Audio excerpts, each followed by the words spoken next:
Bill Doyle, Worcester Telegram. Brad, bottom line, did your team just go as far as it possibly could have without Isaiah and the fact that you're playing the defending champions?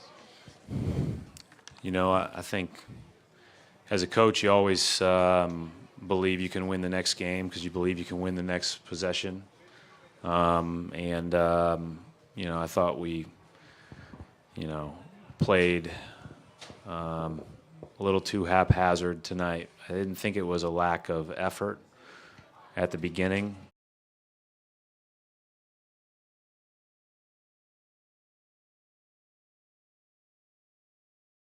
But our offense mistakes led to bad defense, and it just kind of snowballed on us. It's a good step forward as a season as a whole. But I leave with a little bit of a taste in your mouth, like not playing as well here, and man, you want to play well here. Because there's really no place like TD Garden in Boston. Like when you're the fans at the end of the game it's amazing. And so, as I told our guys, we made a lot of great strides, but this pain is part of the path to what we ultimately want to be.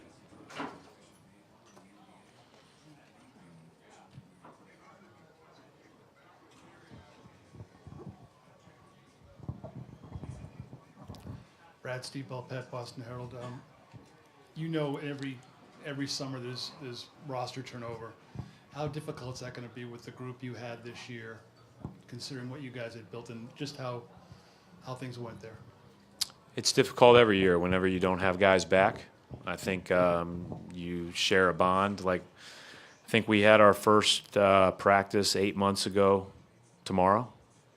We've been together pretty much for 8 straight months. And, there's a lot of bond that's created with that, especially on a team that, has some success. I appreciated everybody's accountability. I appreciated everybody's approach. I thought that those things were huge in helping us all achieve together. And so when you have a team like that, you're going to miss the guys that aren't back, whoever that may be. And those are great things and lessons for the guys that are to take forward with them. Brian Robb, 98.5 The Sports Hub. Just as a series as a whole, was it, looking back on it, do you feel like you'll be able to gauge what you guys are compared to the Cavs without Isaiah? And is it discouraging, again, how it went down tonight in those first 2 games, or do we look more at the fight in games 3 and 4? Yeah, I tend to look at, I'll probably, be discouraged with how we played in a couple of these home games. But I do think that, again, I don't think you should have any excuses with who's available and who's not. You just got to go and play to the best of your ability. And they were great again tonight. So, again, you don't want to take anything away from them. We, as crazy as it sounds, go into halftime. We had cut it to at least a manageable number. And then we come out, we get some tremendous looks, and Kyrie just goes nuts and ends us. That's basically what happened. Those were really tough shots. He hit some tough ones the other night, but those at the start of the third quarter were incredible. But, hey, this is just great learning for all of us of how far we have to go.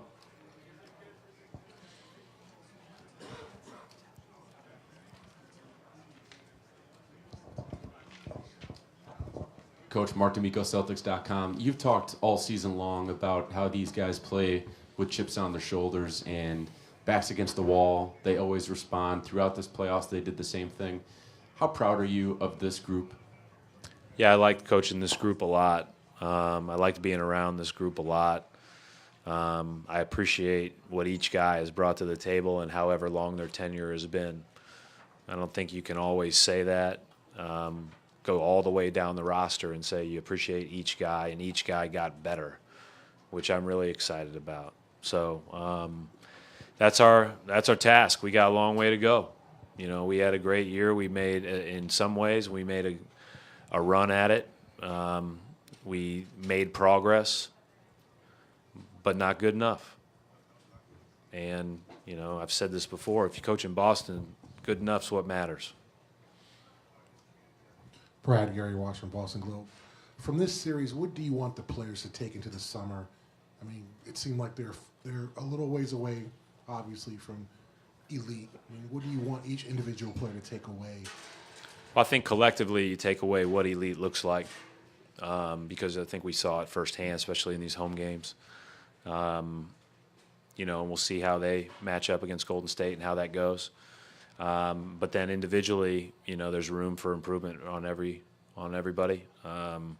But we got some outstanding performances, and we got some throughout the year, and we really had a lot of guys progress well. But they got to keep making that progress, and I think that starts with Gary.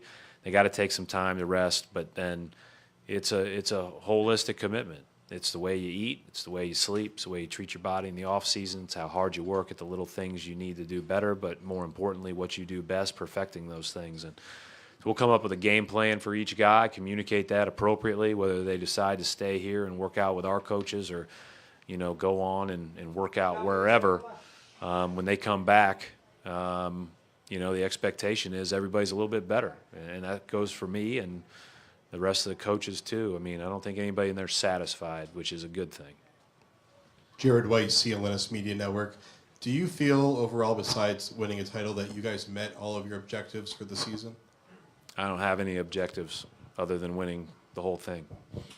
So, and I think that, you know, I've said this before, to me, that's the only goal you shoot for, because then if you put your goals lower, then you create a ceiling for your team, and I don't think that's fair to your team. And then the second part is that just allows you to focus on what's important, and that's the day-to-day work. And the other thing that I'd say about this team is they're fully committed to getting better every day, and that's a good thing. That's hard to do. So that those character traits are going to be important moving forward, that they continue to be passed on from the guys that are in that locker room.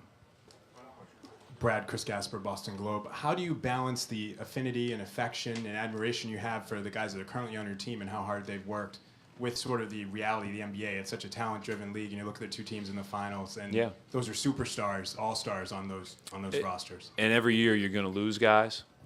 Whether the guys in our locker room are on our team next year or not, I'll have a great affinity for them. Same way with the guys that have been here in the past. But I think we've got a good amount of people that will be back, and obviously a strong core with a also some exciting opportunities in the draft. I mean, it's pretty cool to think about that in 3 weeks. You got the number 1 pick in the draft. It means that I've got to go straight to work tomorrow. But I'm looking forward to watching some of these prospects. Thanks.